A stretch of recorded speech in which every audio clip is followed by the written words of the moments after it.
Hello, I'm Roberta Baskin, and I'm here with Dr. Peter Senge, acclaimed author, MIT senior lecturer, Society for Organizational Learning, global thought leader, I would say global guru, really, man with a big heart. And Peter, I just got a quote in a daily quote that was sent to me that is perfect for you. It's by Aristotle: "What is the essence of life? To serve others and to do good." And I think about that in terms of, talking about teaching. And you are a great teacher. So when you look at today's schools and you think about how they are preparing tomorrow's leadership, what gives you hope? Well, I have a benefit of a very kind of selective opportunity. So, the people I get to hang out with, the schools I get to visit, the places I get to see them, people really doing things, are not really the mainstream. There are extraordinary array of inspiring innovations going on in mainstream public schools today. And I see kids and teachers engaged in very deep learning all the time.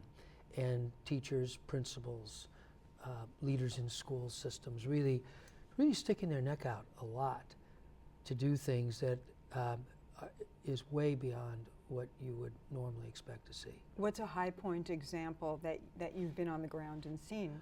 Well, I have a little 2-minute and 12-second video. It's the one I use more than any other single one, just to kind of make what I just said more concrete. It's 3 6-year-old boys having a conversation around a little system diagram they drew. No one asked them to do it. They're in a school where this is just part of how kids think and learn and make sense of things, to understand why they're having fights on the playground. Mm-hmm. So they're sitting around this table. A teacher actually walked by and said, "Hey, could you explain your diagram to me?" Flipped open her phone and filmed it on the spot, so it's home video. And these 3 little boys are explaining their little diagram of mean words and hurt feelings. And one of the boys says, "Well, first we have more mean words, then we have more hurt feelings, then we have more mean words, then we have more hurt feelings, then a fight breaks out." And these 3 little guys, 6 years old, and they're sitting there going, "Well, we're trying to figure out how to intervene in this system." And one guy says, "Well, we tried saying, 'I'm sorry,' but we don't really think that's very high leverage." So I'm sorry doesn't work? No, he said, "No, we don't think that's very high leverage." And he said, "We tried this, it's crossed out. We tried this, it's crossed out." And they're sitting there having this really quite amazing conversation to understand the system they create on the playground that produces fights. And I've shown that to a lot of folks in a lot of different settings. Probably my most common reaction amongst audiences in the U.S. is, "Can you take that to Washington? God, if we could only get our Congress people to act with the maturity of these 6-year-old boys." We wouldn't have gridlock anymore. Well, given the state of the planet right now and the human activity that is devouring, 1 1/3 planets a day, and 1 billion people who don't have access to clean water, there's a lot of troubling and sobering statistics out there. Ecological, economic, social imbalance, bigger chasm between rich and poor. Right. What do you see as creating a better world in a business sense and in what goes on in our schools?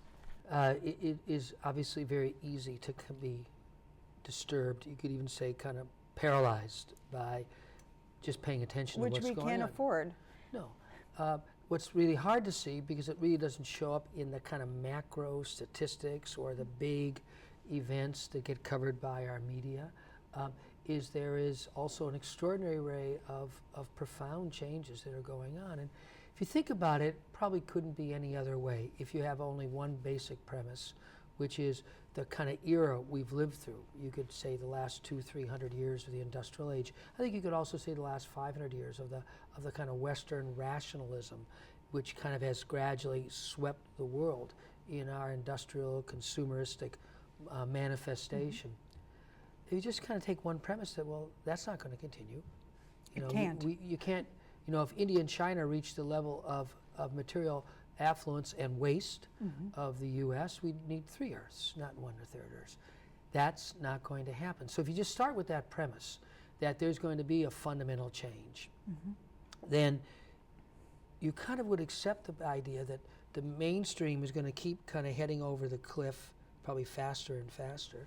There's going to be breakdown, there's going to be chaos, but those are also the conditions for really radical new changes. Again, I get to see a lot of the latter. So I get to spend a lot of time with the social enterprises, the people in the mainstream business world who are really doing radical things. And you realize that the world is awash in exactly the kinds of changes that are needed. You know, that old joke, you know, the future's here already, it's just not spread very evenly. That's right. I want to share a question that you ask good questions, and in the new book, Flourishing Enterprise, The New Spirit of Business, in the foreword, you asked a great question, and I want to ask you to answer it, okay? How do we tap passion, energy, imagination, perseverance, and willingness to truly grow as a human being in ourselves and collectively? The better question to respond is, how is that happening now? Rather than it being hypothetical, if you really look at all the extraordinary innovations that are going on, how are they arising? How are people tapping the imagination, perseverance, determination, you know, courage? I think that there's two things that you see again and again.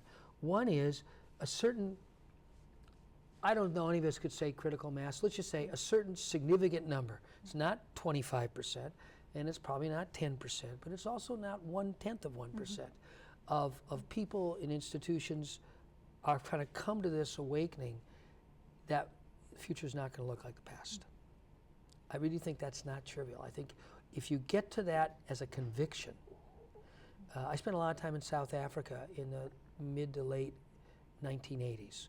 Apartheid was still firmly in place. But I tell you, you could feel in South Africa a growing number of people, white and black, who knew that the future was not going to be like the past. That's really, really important. And then secondly, you have to have a sense of what you want to do. You have to have something that really inspires you, that's concrete, that's tangible, whether or not it's something you want to do in your classroom as a teacher, or something you want to do in cities where you have a new business to kind of foster urban renaissance in cities. Whatever it is, there has to be something concrete that allows you to focus your energy. But you also have to have that awakening, because it's not like there's an option. Who would you point to in terms of companies that are really doing authentic systems change, not just jazzy advertising, not greenwashing, but true, authentic? Yeah, that's actually a very tricky question. And I'll tell you why it's tricky. No companies deserve to be hoisted up on a pedestal. It's probably the most counterproductive thing you can do for them. How so? Well, there's an old saying in traditional Chinese culture, the best people are the hardest on themselves. Complacency is always the enemy of innovation. A sense that we're one of the leaders is one of the worst things that could happen if you want to sustain a spirit of real innovation. So humility, you know, seeing all the things that don't work, those are the things that really characterize the innovators. They're very, very self-critical. So actually hoisting them up on a pedestal and say, well, see, these guys, they're doing it, is actually, if you care about expanding this process, actually the worst thing you could do. Now, that said, people need to see examples. They need to feel that this is not just ideas, that these things are really happening. So you have this dilemma. So the simple way around the dilemma, I think, is nobody's a paragon. Every example you could give, you know, there's 10 times as many flaws as there are things that are going well. Please, neither you nor I as individuals nor any organization needs to be seen in this kind of idealized, stylized, oh, that's what a good person looks like. You know, that will undermine anybody. Years ago, we started to get the idea that the real changes needed would start to come from partnerships, not only between organizations, but across sectors. And so we tried to initiate a variety of big change projects, all of which were cross-sectoral, businesses and NGOs working together. Actually, our vision was businesses, governments, and NGOs working together. But so far, at least in the West, that really hasn't happened, because the governments haven't been able to step up. But I have to say, you know, I think over the last 10 years, I think one of the most significant developments, there really are some beginnings of real partnerships that are having deep mutual influence on the businesses and the civil society organizations. There's not each manipulating the other to accomplish its goal, but really working together to kind of see how the perspective of the other really needs to be internalized in us. The Sustainable Food Lab is now a network of about 70 of the world's largest food companies and NGOs, about a 50-50 mix. and the founding organizations were Unilever and Oxfam. And both of those, in their respective sectors and domains of focus, I think have sustained really quite significant changes. And again, if we don't see them as paragons and realize that if you go inside and you look at what's really going on and you find the people leading this, they'll tell you all the things that aren't working and all the things they're struggling on. If we, long as we temper our perspective in that way, I think they've both done a lot. I used to know Unilever 20, 25 years ago. We used to call them the sleepy Dutch grocers. They were the kind of the paragon of the non-innovative company. You know, not anymore.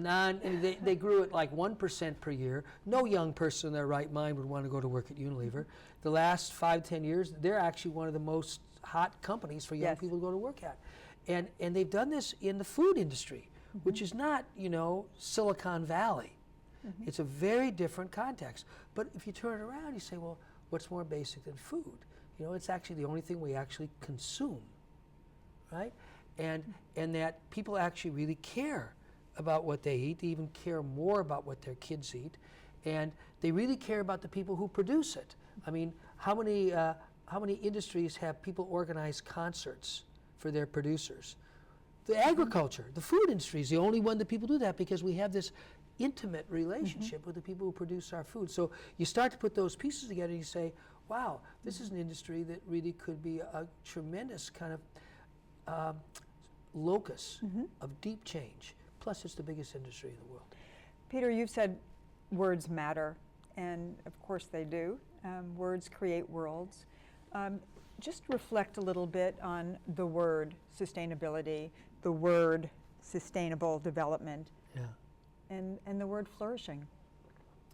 Well, I've hoped for a long time, and I think maybe 5 or 10 years it'll start to be manifest that we will outgrow this word sustainable. I think it's been very useful. If I look at the kind of last 15 years or so, when this term sustainability and sustainable development have kind of worked their way into the mainstream, to me the single most useful thing they've done is they've kind of dissolved this artificial fragmentation between the environmental issues and the social equity issues. It was never very accurate. I guarantee you, if there's environmental stress, the poor will always suffer most. And so the two are always entangled. And the poor are the least able to be good stewards of their environmental resources. They have no option. They're in a trying to desperate survive mode of survival. So, and I think that's served the purpose of getting a lot of interest and concern about both, but it also had lasted way too long. And sustainability has created this umbrella. And so the social, the environmental, and obviously the economic all sit under this umbrella. The problem with the word is it doesn't inspire anything. You know, We've kind of been dulled to the word. Oh, yeah. Well, we get dulled to any kind of word, but this word was always dull. This word was never sharp. You know, if you think about, well, we want to be sustainable. What does that mean? What does that mean? Well, yeah, I guess we want to be sustainable. That's the kind of response people get. I got clued into this years ago. Michael Braungart, one of the founders of the Green Movement in Germany and a longtime partner of the architect Bill McDonough, he's a chemist, Michael's a chemist. He said, you know, if someone asked you how your marriage was and you said sustainable, Not so great. it would not be very inspiring. This is not good. So it's a word that has served a function, but it's also very limited. Flourishing. Flourishing, I think, has much more potential at this point in time. You know, again, we've got to put this in historical context. You know, words are just tools, right? It's just is it useful and what's it useful for? So I think sustainability has served the function of getting us to see that we really have to wrestle with the whole of the imbalances produced in the industrial age model. Although when you talk about the whole, many companies have it segmented as just a little small part of the company. Yeah. It's sort of like the ghetto on sustainability. Oh yeah, well that's the other thing. And but this is a byproduct of fads. Anything that becomes a fad in the corporate world, you create an office for X. You know, quality was an office. Quality management was an office. Sustainability is an office. And then after a while, if it gets anywhere, that office gets closed down and it becomes part of the work of managers. And, you know, it becomes integrated into the organization. So how do you create a whole system that is flourishing in a business? Well, what are the tools for that? I mean, if you think about it historically, businesses that have had a big impact on society long term, that's what they've done. They've found ways to identify not just short-term but longer-term human needs. They've found ways to connect those real needs and opportunities and aspirations and desires with ways of delivering products and services. That's called innovation, right? They've realized new domains of value creation. Genuine value creation, not just superficial value creation. That's why business has, for forever, as long as we've been thinking about innovation, really been the locus of innovation in modern society. Government is not. That's not really the function of government by and large, but business does do that. So I don't think this is all that new in a way. The problem has become that the way business is managed more and more over the last, I'd say, 20, 30, 40 years, is very short term, very obsessively focused on financial return.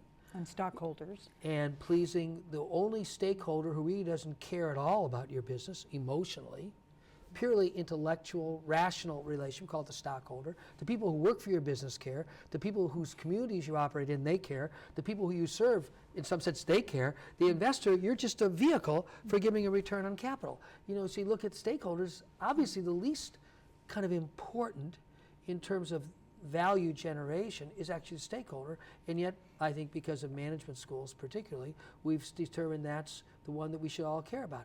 So with this obsessive focus on return, but when you focus on the shareholder, it becomes short-term return. That's very important. Profit is a very integrative, holistic measure if you look at it over decades.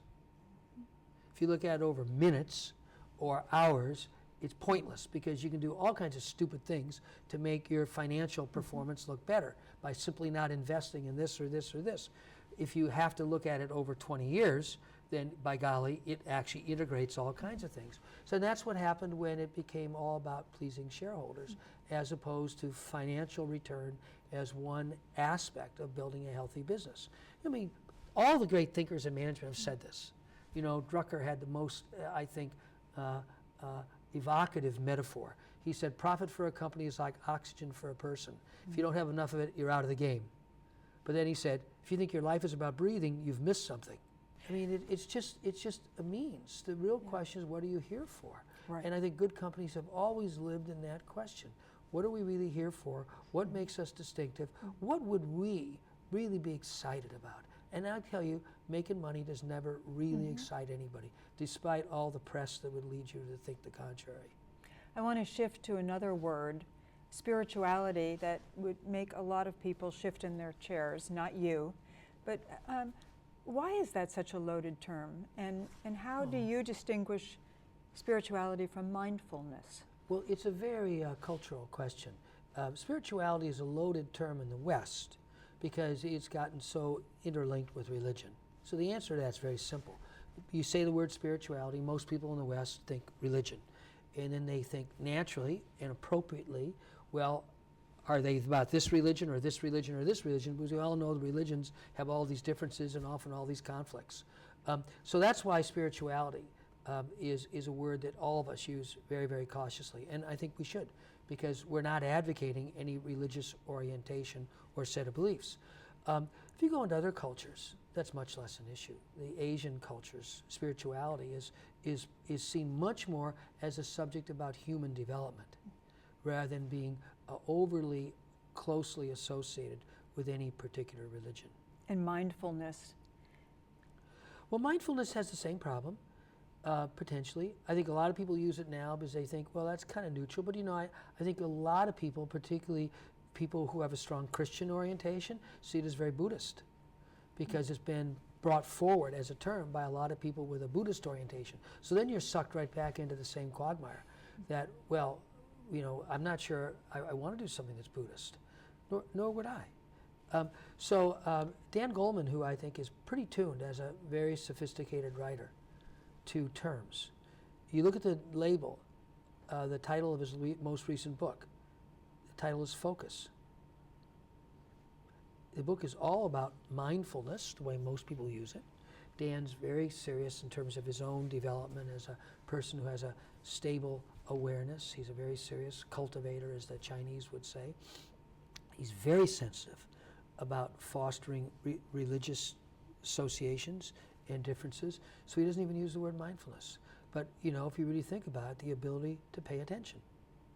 So how would you suggest, as a thought leader, that companies handle flourishing within their organization, for their employees, for their leadership? How would you deal with focus or mindfulness? Stop doing dumb things and focus on doing good things. You know, there's both. Because typically in these matters, we're doing a lot of things that are moving us in the opposite direction. I was talking with somebody with Daimler Chrysler the other day, the big parent of all the Mercedes-Benz companies. He said, you know, we have a new corporate policy of no emails on weekends. Wow. Good one. There are a lot of companies who have been really looking at the incredible counterproductive effect on the ability to pay attention. The wear and tear on their employees. It's the stress, it's the anxiety, but it's also the frequency. You know, to be in this perpetual state of interruptedness, continually reacting. Bombarded. And you know, we all know it. You go into the meeting, and people like to have tables at meetings now, only because they can then hold their device under the table and be doing two things. And the idea that you actually do two things at one time Doesn't work. is crazy. You do not do two things at one time. You do one thing at one time. The problem is, while you're doing it, you're thinking about something else. So you live in this perpetual state of distractedness. There have actually been studies. The British Institute of Health did a study several years ago tracking IQ over the course of a day, administering IQ tests like every hour over the course of a day, and found that people in this perpetual state of distractedness, their IQ dropped 10 to 20% over the course of a day. So you stop doing dumb things. You look at ways that you can create a culture where people actually can pay attention to what they're doing. That's, again, why I think the term mindfulness is a little bit tricky, because it's really about the ability to manage your own attention. And then you might also do some things to encourage that. So for years, you know, we've found that really good managers learn how to kind of moderate the typical craziness of a meeting, so there's a little bit of time for pauses. You know, maybe there's 10 minutes at the end to kind of just take a minute, think about the meeting, and then go, what worked, what didn't work? In the Army, they call it an AAR, an after-action review. And they do. They integrate it right into a meeting. So when the meeting's over, they have a little time for reflection. What worked? What was our intentions? What worked? What didn't work? What do we want to do differently next time? That simple little protocol for reflection has really transformed a culture over 20 years. So you look for positive things you can do that are simple, that are easy, that are not woo-woo. We don't have to all close our eyes and meditate here, because many companies that would seem really kind of wacko. But reflection is important. And we all live in a world where there's more things to do than time to do them in, always. So we always have this question of, you know, will we just try to jam a little more into the meeting, or do we take a little out of the meeting and give ourselves a little time to reflect? So stop doing dumb things and find a couple of simple positive things and concentrate on doing those. Peter, what is your practice? What do you do that keeps you focused?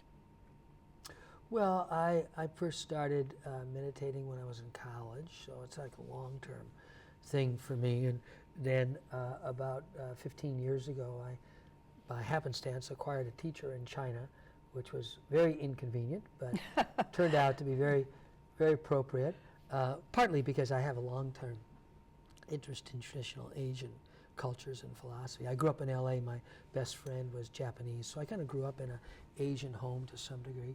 And I've always been deeply interested in different cultures.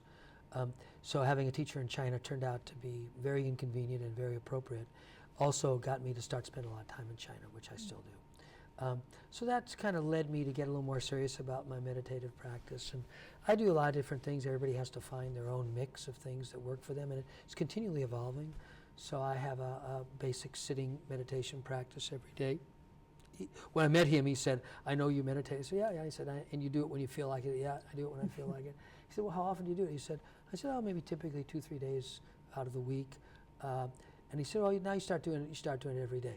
And that was really, you know how teachers are. That was really a That's test an question. admonishment. Do you want me to be your teacher. Yes, And I thought, exactly. yeah, okay, I will start doing that every day.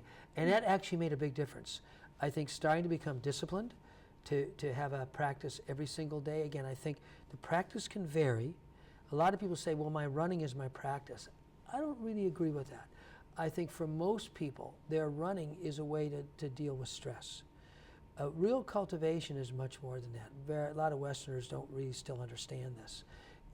But then if you start with the simple idea of what does it mean to pay attention? Sure, stress and anxiety distract you, of course. They create physical effects that maybe make it hard for you to pay attention. But really paying attention is a vast space. Anyone who's an artist, a visual artist, a painter, a photographer, knows that you spend your life learning to see. It was all there, and the first time you looked, it was there, but then you see more, and you see more, and you see more. Anyone who's a dancer or works with their body in some way knows you learn to become more and more aware of all the different states of the physical, mental, emotional states being manifest in your body, and as your life goes along, your body changes, so you learn how to make all kinds of adjustments, but it's all based on the ability to pay attention, to be aware. That's vast territory. I would say it's infinite territory. And that's what all meditative or contemplative practices are about. They're not just about being less stressful. In fact, if you get serious about any practice, you will find that often you'll have much more stress because you'll plug in to very deep kind of emotional states that might not be pleasant at all. It's not about being pleasant, it's about being attentive. Peter Senge, thank you so much for sharing your insights and thoughts, and in a really big way lighting the way for a future path for all of us. This has been great. Thanks. You're very welcome.